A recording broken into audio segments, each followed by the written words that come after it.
मित्रों नमस्कार, मैं हूं राकेश कुमार। आप देख रहे हैं मत अभिमत। मित्रों, वित्तीय वर्ष 2024-25 का अंतिम समय मतलब मार्च, और मार्च में सरकार के जो भी विभाग होते हैं, जो उनके लक्ष्य होते हैं, उन लक्ष्यों को देखा जाता है कि उसको कितना वो पूरा कर पाए। और इसी क्रम में राजस्व विभाग ने अपने विभाग में उनका जो लक्ष्य था, जो वसूली का लक्ष्य था, उसकी समीक्षा की। तो उसकी समीक्षा में ये पाया गया कि जो उनका लक्ष्य था 600 करोड़ का, उसका मात्र 66.14% ही लक्ष्य पूरा कर पाए थे जनवरी तक। तो लक्ष्य पूरा करना है तो इसके लिए किसको खोजा जाएगा? स्वाभाविक है, जमीन से जुड़े हुए जो लोग हैं और जमीन वाले लोग हैं, उनको खोजा जाएगा। और इसी को लेकर फिर एक सोशल मीडिया एक्स पर रेवेन्यू डिपार्टमेंट ने, मतलब राजस्व एवं भूमि सुधार विभाग ने एक पोस्ट किया 14 मार्च को। आज 17 मार्च में हम लोग बात कर रहे हैं। 14 मार्च को सोशल मीडिया एक्स पर एक पोस्ट आया राजस्व एवं भूमि सुधार विभाग का, जिसमें लिखा था कि क्या आपने भू लगान का भुगतान किया? अगर नहीं तो आज ही ऑनलाइन भुगतान कर अपनी जमीन की मलकियत पक्की करें। फिर सुन लीजिए एक बार कि मार्च का महीना आ गया, क्या आपने भू लगान का भुगतान किया? अगर नहीं तो आज ही ऑनलाइन भुगतान कर अपनी जमीन की मलकियत को पक्की करें। मतलब कि अब भू लगान जो आप रेंट देते हैं, जो आप लगान देते हैं जमीन का, वो अगर आप नहीं जमा करते हैं तो आपकी मलकियत ही चली जाएगी। मतलब मलकियत पक्की उससे होने जा रही है। ये बात बहुत पचता नहीं है, क्योंकि आप पिछले दिनों की बात अगर उठावें तो देखिए कि लोग जमीन का जो लगान था वो जमा करते थे 5-5 बरस पर, 10-10 बरस पर।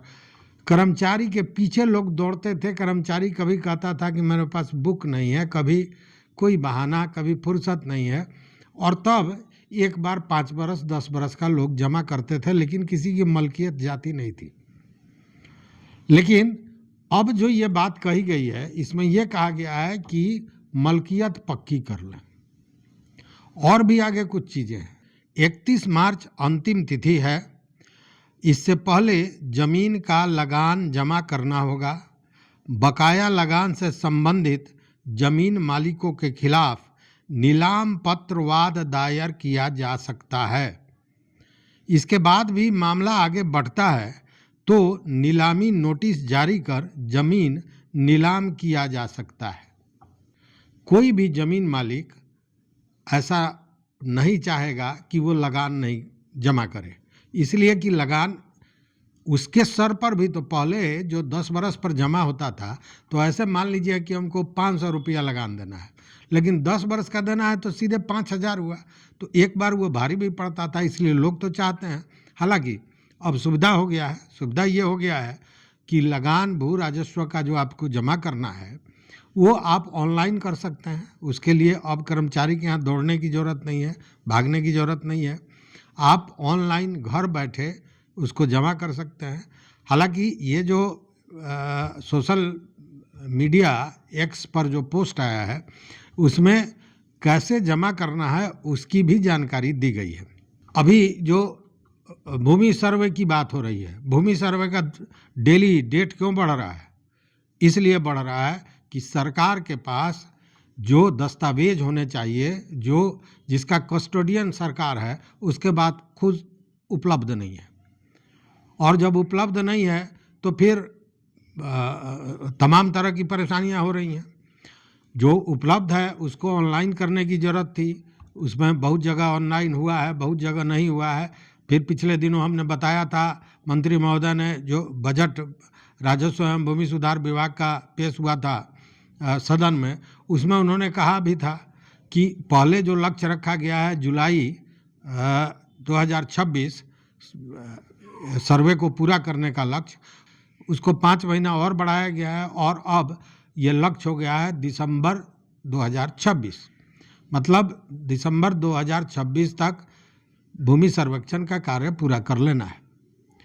तो कहने का मेरा तात्पर्य और कोई नहीं है, मैं किसी चीज़ पर आपत्ति नहीं जता रहा हूँ। लगान जमा करना हमारा आपका कर्तव्य है, समय पर होना चाहिए, इसमें भी कहीं दो मत नहीं है। और मैं भी अपील करता हूं कि आप निश्चित रूप से 31 मार्च के पूर्व अपना लगान जमा कर दें। ऑनलाइन करना है, घर बैठे करना है, कोई परेशानी नहीं होगी।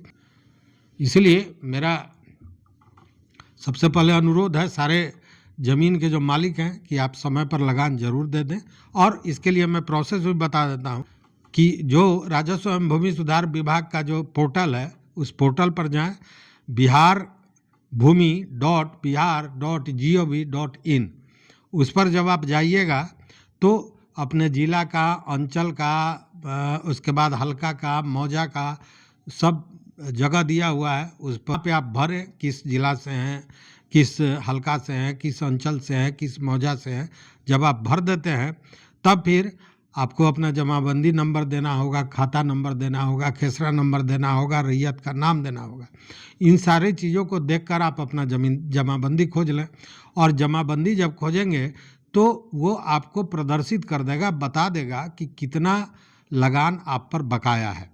उस लगान का भुगतान कर दें। भुगतान का भी ऑप्शन आता है। अब आप उसको नेट बैंकिंग से कर सकते हैं, क्रेडिट कार्ड से कर सकते हैं, डेबिट कार्ड से कर सकते हैं, या यूपीआई से कर सकते हैं। बहुत सा प्रावधान है, किसी भी ढंग से आप उसका भुगतान करें।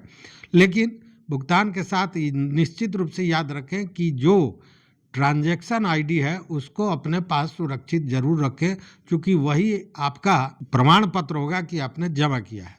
तो उसको रखें। तो देखते रहिए मत अभिमत। मित्रों, इस वीडियो में बस इतना ही।